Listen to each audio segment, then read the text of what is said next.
So over the last 5 to 6 months, it's safe to say that our world has been quite eventful. From record-breaking inflation, hundreds of food plants mysteriously being caught on fire around the world, and arguably the most civil and social unrest our country has seen in a long, long time. But of course, focusing on these individual events is not what gives us the answer. It's more so when we zoom out and look at the big picture that we can see what's really going on. Just like how in the game of American football, there are individual battles that happen in every single play, whether it's wide receiver versus cornerback, offensive line versus defensive line, or even the quarterback versus the rushers. But oftentimes it's not the team with the best individual talent that wins the game, but more so it's the team that can put it all together in the big picture that will take home the trophy. And when relating this to the Great Reset, well, it's no secret that this is something that a lot of people now know about. Videos upon videos, each garnering millions of views on YouTube, talking about what the Great Reset is and how it will unfold. But of course, just because people know about it doesn't mean that it still isn't happening just outside the awareness of the people. Which is why it's so important for us to zoom out, look at the big picture,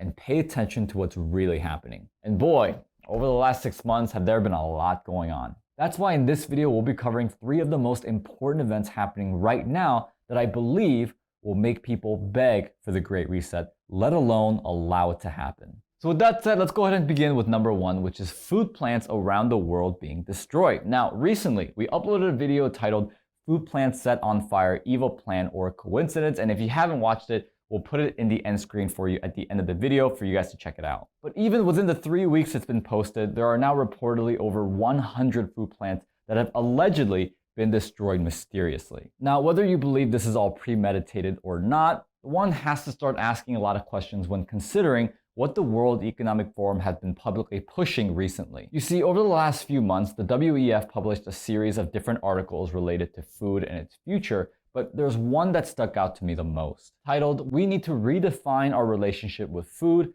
How will we feed a hotter, smarter, and more crowded world?" And it was actually published just 3 days before the filming of this video. Now, throughout this article, it outlines how natural farming is the main problem for the decline of our environment, saying the environmental impact is untenable and unacceptable. But what I found really interesting is what they proposed as the solution towards the end of this article, stating, other than producing our food differently, can we become a generation that actively chooses and values things that don't ruin the planet?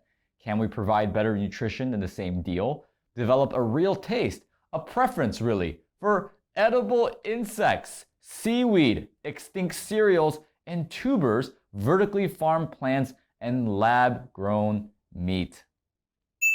And the article continued by saying that this is why we need to redefine and create a new relationship with our food, one that is good for our planet and for future generations to come.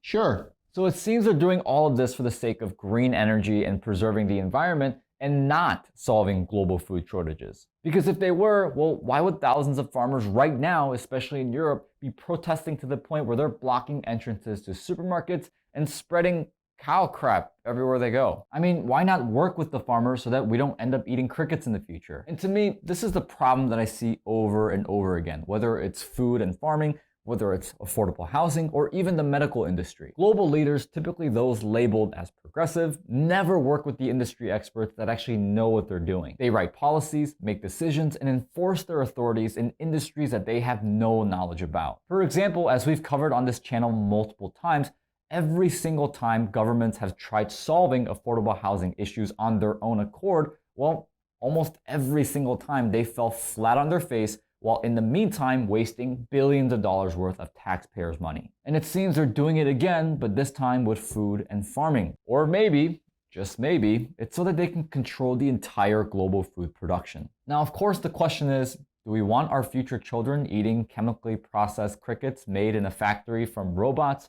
Or do we want them eating real whole foods created by our natural world? Which, of course, speaking of our natural world, or maybe the lack thereof in the future, this is what brings us to major event number 2, which is that over the last 3-4 months, the potential for a world nuclear war has been growing more and more. Now, this may seem like a very far-fetched idea, but unfortunately, the more I dug into this, it seems there is a genuine possibility that this may happen. Because in talking about how this may even happen, well, it's no secret that the United States has been getting more and more involved with the conflict happening between Russia and Ukraine. In fact, Joe Biden wrote in an essay, which by the way, I'm sure he had a great translator, stated, "America's goal is straightforward. We want to see a democratic, independent, sovereign, and prosperous Ukraine with the means to deter and defend itself against further aggression." And well, guess who doesn't want to see a democratic, independent, sovereign, and prosperous Ukraine?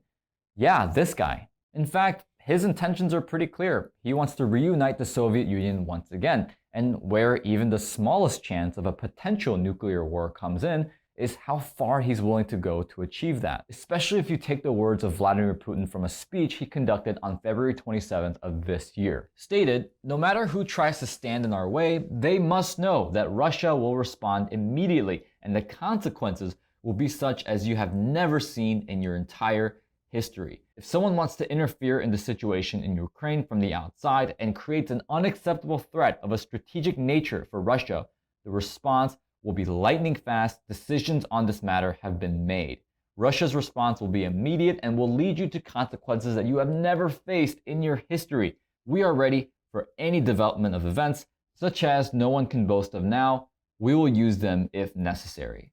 And if you look at what's been happening even more recently, just a few weeks ago, Russian President Vladimir Putin bragged this week that Moscow's newest nuclear missile, dubbed Satan II by NATO, could be ready for deployment by the end of the year. Putin boasted that the 14-story tall intercontinental ballistic missiles, which are officially known in Russia as the RS-28 Sarmat, have no competition in the world. Now, the concern for me comes in when you think about how after the Cold War era, the US didn't really care about their nuclear weapons program. And to say we're unprepared in comparison to a country like Russia may not be that much of a false statement, especially considering there hasn't been much significant development in our nuclear program, with Biden looking to shut down any additional funding towards possible developments right now. This may ultimately leave the US in a vulnerable position, especially considering that the city of New York has just recently started posting videos and information on articles on how to even survive a nuclear attack. So there's been a nuclear attack.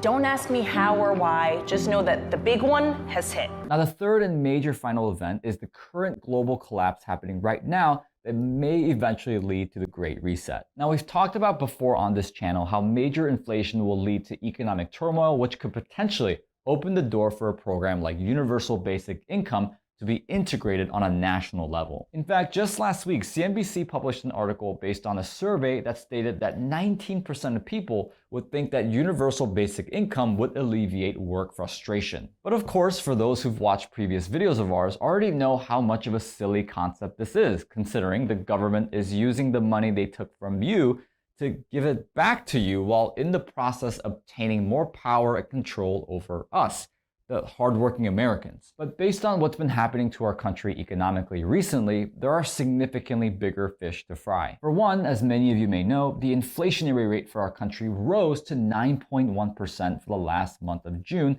with no hope and no plan of stopping anytime soon. But on top of that, the US household debt is at $15.35 trillion, the highest it's ever been. Federal debt is at $30.5 trillion, along with global debt passing $300 trillion just last year. And it seems the entire world, not just the US, is on the brink of a major economic fallout like we've never seen before, considering that we have record amounts of inflation and at the same time, a record amounts of debt. And that right there is a recipe for disaster waiting to happen at levels we've never seen before. And ultimately, my prediction for how this will all end will be that the World Economic Forum, along with everyone they influence, will blame one thing for why all this debt was accumulated and why this economic fallout happened. And that one thing will be capitalism, which is what Klaus Schwab has been targeting this entire time, saying that we need to reset towards stakeholder capitalism. But in regards to our current financial status, the World Economic Forum obviously is looking at these numbers and telling the world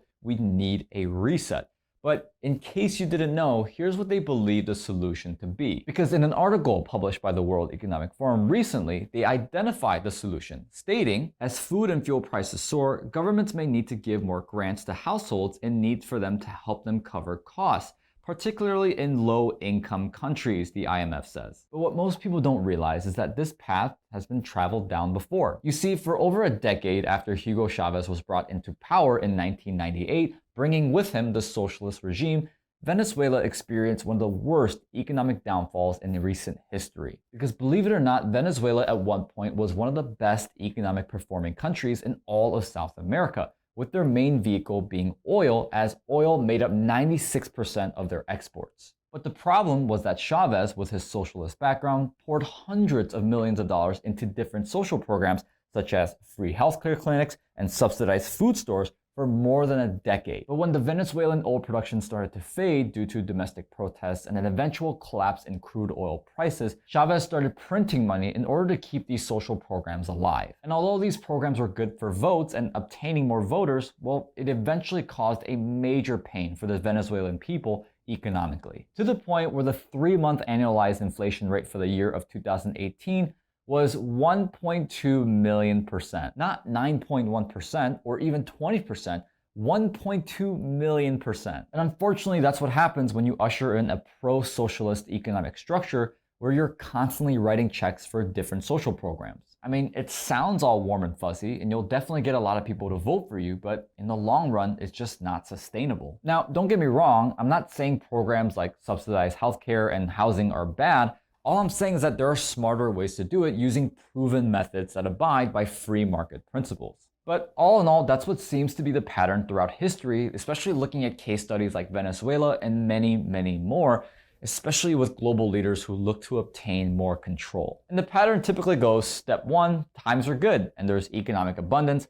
And historically speaking, these times are mostly created through capitalism and free market. Step 2 is that as times are good and life is easier, people get entitled. And because of that entitlement, the wisdom and the competency used to create those good times oftentimes fade. Step 3 is that politicians increase inflation and spending to push voter-friendly agenda like social programs. And step 4 is that this all leads to economic downturn, and all of a sudden socialism is brought in because it's what's needed despite market cycles being normal, and that's when things really go downhill. Honestly, it's like that famous saying, strong men create good times create weak men create hard times, but hard times will eventually create strong men. Now, with that said, I want you guys to check out 2 videos. One I mentioned and referenced earlier in this video talking about food plants and how they're mysteriously being set on fire throughout the world. The second one is referencing to governments around the world currently seizing properties from private